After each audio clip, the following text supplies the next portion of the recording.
ambitionnelle, femme qui n'a pas peur de s'affirmer, prendre sa place et donner le meilleur d'elle-même afin d'avoir ce qu'elle veut. Donc aujourd'hui, puisque le mois de mars est le mois de l'histoire des femmes et il tire à sa fin, je me suis dit que ce serait super intéressant de faire un épisode qui est dédié à 4 femmes que je trouve extrêmement inspirantes. Je sais que mon podcast est plus axé en général sur le monde des affaires, mais aujourd'hui, j'aimerais ça discuter en fait d'un milieu où les hommes ont toujours été très prédominants et mis de l'avant, le domaine des sciences et de la technologie.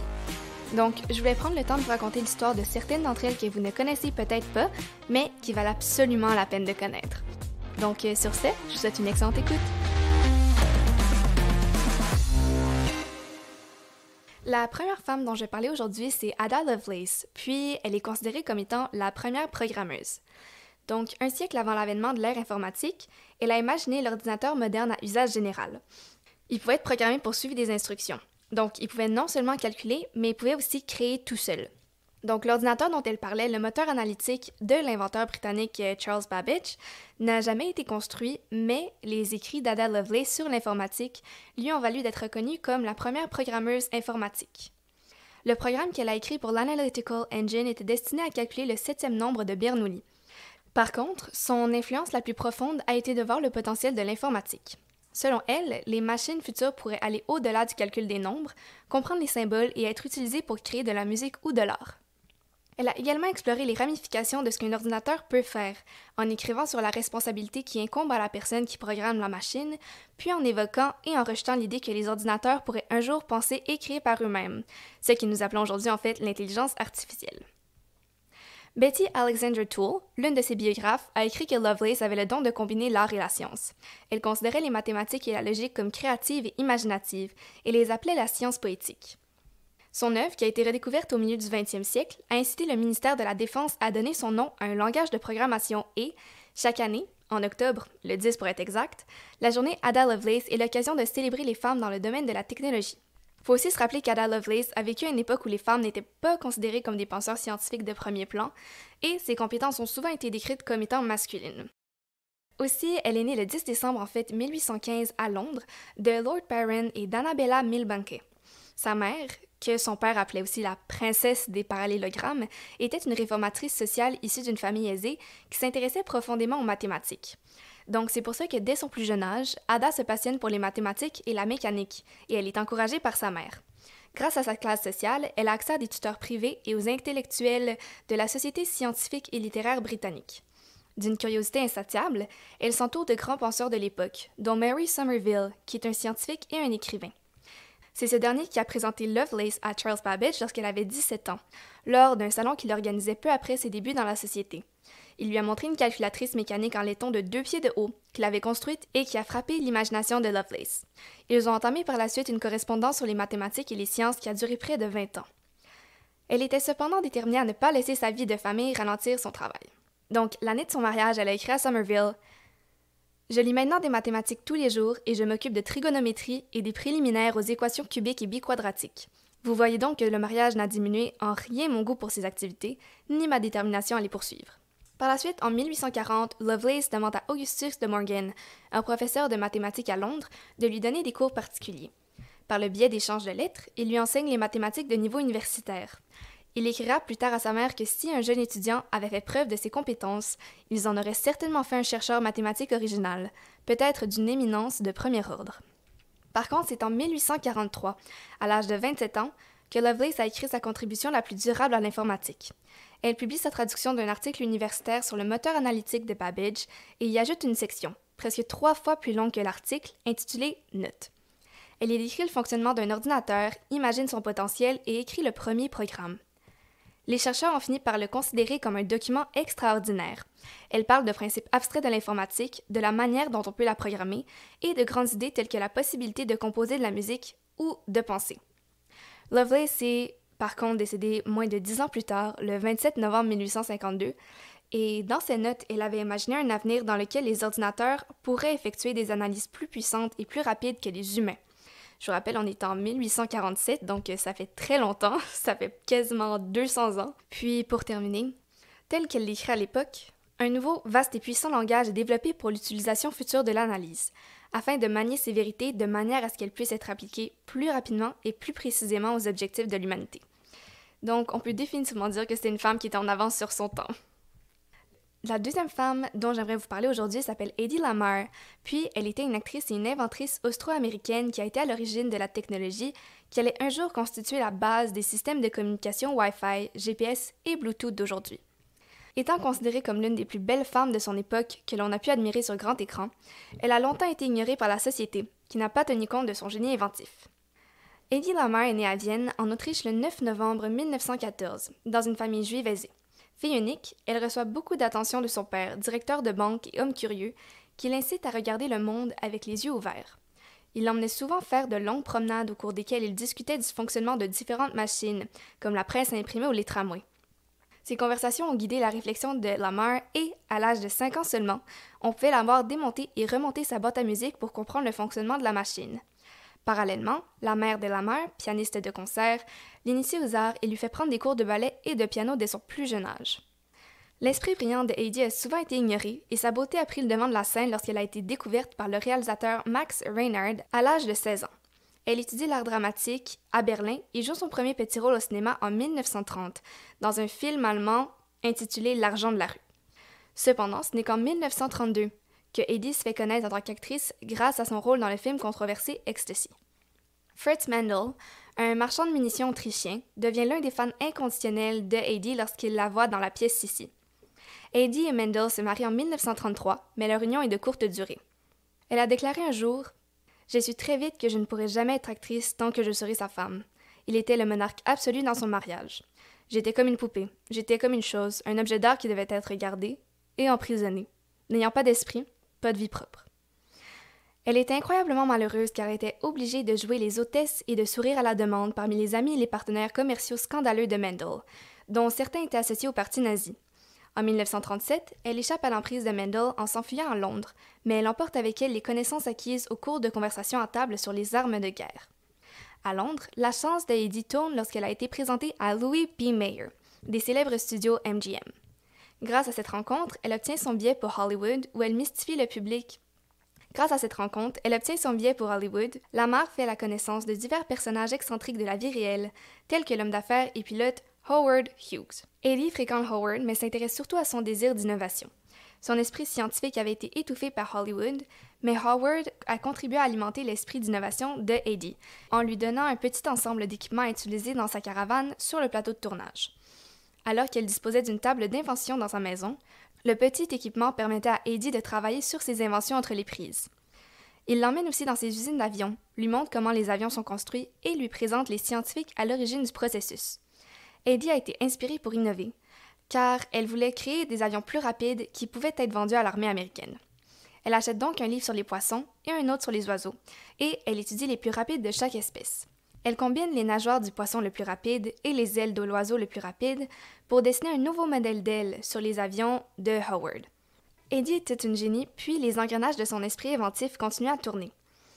Elle a ensuite créé un feu rouge amélioré et un comprimé qui se dissout dans l'eau pour produire un soda semblable au Coca-Cola. Cependant, son invention la plus importante a été mise au point alors que les États-Unis se préparaient à entrer dans la Seconde Guerre mondiale. En 1940, Hedy rencontre George Antheil lors d'un dîner. George est une autre force excentrique mais intelligente avec laquelle il faut compter. Connu pour ses écrits, ses musiques de films et ses compositions musicales expérimentales, il partage le même esprit inventif que Hedy. Ils discutaient de sujets variés, mais la guerre imminente était l'une de leurs plus grandes préoccupations. Après son mariage avec Mendel, Hedy possédait des connaissances en matière de munitions et d'armement qui allaient s'avérer utiles. C'est ainsi qu'ils ont commencé à réfléchir à des idées pour lutter contre les puissances de l'Axe. Ensemble, ils ont mis au point un nouveau système de communication extraordinaire, utilisé pour guider les torpilles vers leurs cibles en temps de guerre. Le système impliquait l'utilisation de sauts de fréquence parmi les ondes radio, l'émetteur et le récepteur, passant ensemble à de nouvelles fréquences. Ce système empêchait l'interception des ondes radio, ce qui permettait à la torpille de trouver sa cible.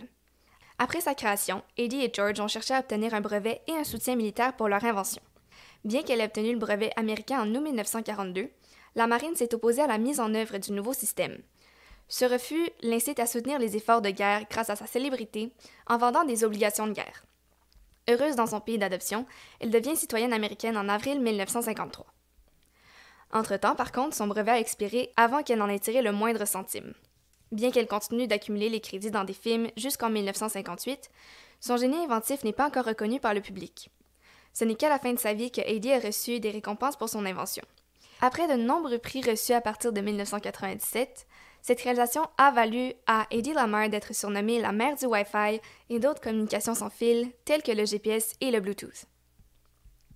La troisième femme dont je vais parler, c'est Katherine Goble Johnson, qui était une mathématicienne qui a travaillé sur les premières missions spatiales de la NASA. Elle faisait partie des ordinateurs qui résolvaient les équations à la main pendant les premières années de la NASA et celle de son organisation précurseur, le National Advisory Committee for Aeronautics. Johnson et d'autres femmes noires ont d'abord travaillé dans une unité informatique marquée par la ségrégation raciale à Hampton, en Virginie, qui n'a officiellement été dissoute que lorsque le NACA est devenu la NASA en 1958. À l'époque, des panneaux indiquaient même quelles toilettes les femmes pouvaient utiliser. Au début, elle se concentrait sur les avions et d'autres recherches. Mais son travail au centre de recherche Langley de la NASA s'est finalement orienté vers le projet Mercury, le premier programme spatial humain au pays. En 1961, Johnson a effectué une analyse de trajectoire pour la mission Freedom 7 d'Alan Shepard, la première à transporter un Américain dans l'espace. L'année suivante, elle vérifie manuellement les calculs d'un ordinateur naissant de la NASA, un IBM 7090 qui trace les orbites de John Glenn autour de la planète.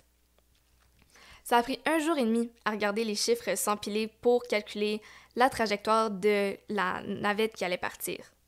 Donc en fait, ce qui est fascinant, c'est qu'elle a calculé tous les chiffres par elle-même, sans calculatrice, afin de vérifier les calculs d'un ordinateur.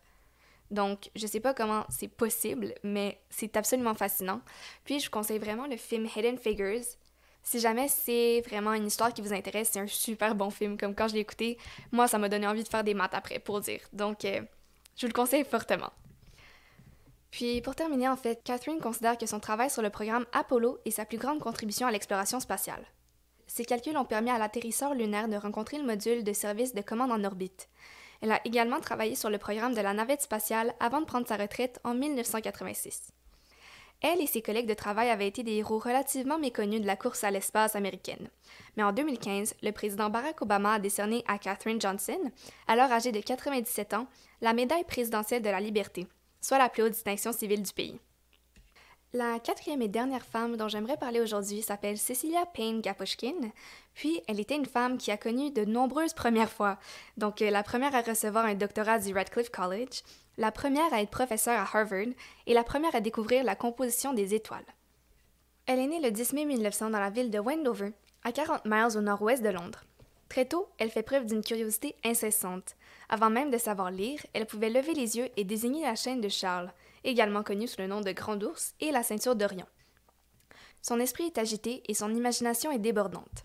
Après un orage d'été, elle remarque que le sol du jardin anglais de la famille ondule comme la surface d'un bel étang. Courant dehors pour regarder de plus près, elle vit que la pluie avait remué le sol pour révéler une mer de limaces noires frétillantes. Elle a pleuré amèrement à l'idée que le monde pouvait créer quelque chose d'aussi répugnant.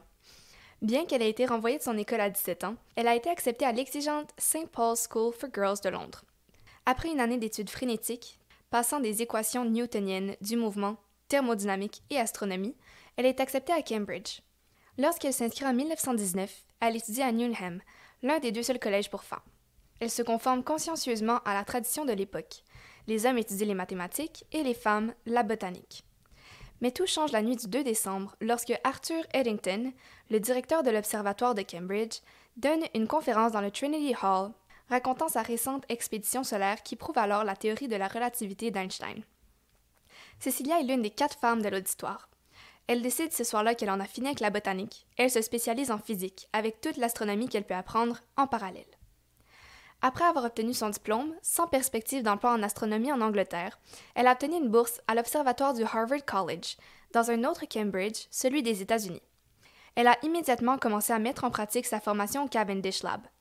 En regardant vers le bas à travers une loupe de bijoutier, elle a pu faire ce que des siècles d'astronomes avaient essayé de faire en regardant vers le haut à travers des télescopes, déterminer de quoi sont faites les étoiles. C'est donc la naissance de l'astrophysique. Et c'est là que les problèmes ont commencé. Donc, elle a déterminé en fait que l'hydrogène était beaucoup plus répandu dans l'univers que ce que la communauté astronomique établie croyait. Comme 1 million de fois plus. Personne ne pouvait croire qu'une étudiante diplômée pouvait faire une découverte aussi fondamentale. Le doyen des astronomes américains de l'époque était Henry Norris Russell, le directeur de l'observatoire de Princeton. Il a écrit à Cecilia que ses conclusions étaient clairement impossibles. En conséquence, dans son livre Atmosphère stellaire, elle conclut que ce résultat était presque certainement irréel. Des années plus tard, par contre, Russell a reconnu qu'elle avait raison, mais il l'a enterrée vers la fin de son article, naturellement. Malgré tout, elle a persévéré. Elle a été la première femme à recevoir un doctorat du Radcliffe College, la première femme à recevoir le prix Lifetime of Eminence de l'American Astronomical Society et, après que Lowell se soit finalement retirée, la première professeure à Harvard. The New York Times a écrit, le 21 juin 1956, l'Université d'Harvard a annoncé aujourd'hui la nomination de Mme Cecilia Payne Gaposchkin au poste de professeure d'astronomie. Elle est la première femme à accéder au poste de professeur titulaire à Harvard par le biais d'une promotion régulière de la faculté. Donc, écoutez, c'est tout pour les femmes que je souhaitais vous présenter aujourd'hui. Je sais que c'est un peu différent que le monde des affaires, mais j'espère quand même que j'ai pu vous apprendre quelque chose et vous faire connaître l'histoire de 4 femmes qui sont extrêmement inspirantes, puis qui ont révolutionné le monde des sciences et, du fait même en fait, le monde qu'on connaît aujourd'hui. Je sais qu'il y a aussi un nombre incroyable de femmes qui ont fait des découvertes extraordinaires et on pourrait en parler pendant des heures, mais ce sont vraiment les 4 que j'ai dans mes modèles d'inspiration, même si j'irai probablement jamais en sciences de ma vie, c'est un domaine sur lequel j'adore apprendre. Sur ce, j'espère que vous avez apprécié, puis on se voit au prochain épisode.